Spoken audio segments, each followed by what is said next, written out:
ट्रॅपोझोइडल channel ह्या side slope दिला आहे तुम्हाला. साईड स्लोप किती दिलेला आहे? Side slope 1 horizontal to 2 vertical आहे. याचा अर्थ यांची व्हॅल्यू काय बघा, हॉरिझॉन्टल बाय व्हर्टिकल 1/2 0.5. ठीक आहे. बेड स्लोप किती दिला आहे? यस बराबर 1/1500. ठीक आहे. हा बेड स्लोप झाला. एरिया दिलेला डायरेक्टली की 41 मीटरचा स्क्वेअर आहे काय 41. Find the dimension. तो बी आणि डी तुम्हाला काढायचे आहेत. स्केच पण काढायची झाल्यावर. मोस्ट इकॉनॉमिकल सेक्शन आहे. डिस्चार्ज तुम्हाला शोधायचा आहे. परत डिस्चार्ज पण काढायचा आहे. आणि सी दिलेला आहे 50. सी दिलेला आहे 50. एक स्टेप पुढे जावं लागेल तुम्हाला. स्टेप नंबर 1 काय? आता मोस्ट इकॉनॉमिकल सेक्शन ट्रॅपोझोइडल सेक्शन या काय बरं का, कॅल्क्युलेट विड्थ. कॅल्क्युलेट त्याला काढून टाका बाळा. विड्थ कशी काढतात? तो टॉप विड्थ बराबर, टॉप विड्थ काय असते? 2 time incline side. 2 time incline side. मग करा बरं का, टॉप विड्थ काय असते? B plus 2ND is equal to 2 into D under root 1 plus एनचा स्क्वेअर. बी प्लस 2 इंटू एनची व्हॅल्यू किती काढली? 0.5 into D. 2 into D into under रूटमध्ये 1 प्लस 0.5चा वर्ग. सांगा बरं का, आता काय करणार? तुम्हाला शिकवलंय 2 इंटू अंडर रूट सोडून घ्या आणि त्याच्यामधून 2 इंटू 0.5 मायनस करा. 2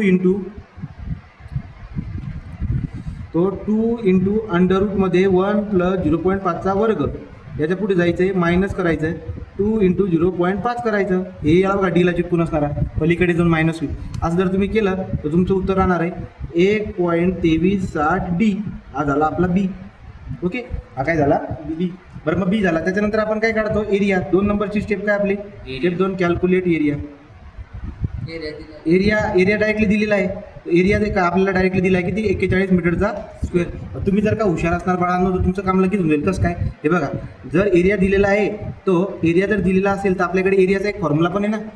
काय फॉर्म्युला आपल्याकडे? बघा, तर एरियाचा आपल्याकडे फॉर्म्युला काय? BD प्लस NDचा स्क्वेअर आहे ना, राईट. आणि एरिया तुम्हाला दिलेला आहे किती? 41.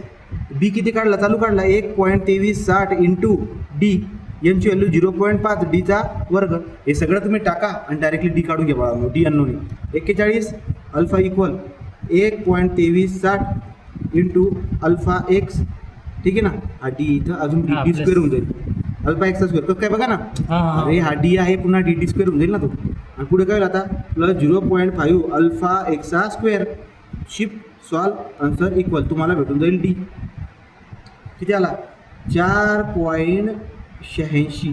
4.86 हा झाला आपला डी. पण तुम्हाला माहिती आहे की जर डी भेटतोय तर बी पण काढून टाकू ना. बी काय येऊन जाईल? काय बी इथं साईडला 1.2360 इंटू डी आहे. तर बी कसा काढणार? 1.2360 इंटू 4.86. 4.86 मग करून टाकू. चला 1.2360 इंटू 4.86 किती आला? 6. विड्थ किती आली बाळांनो? 6 मीटर. विड्थ पण आली. पण त्यांनी एवढं नाही इथं थांबल्याने ते त्यांनी म्हणले डिस्चार्ज पण काढा. काय काढा?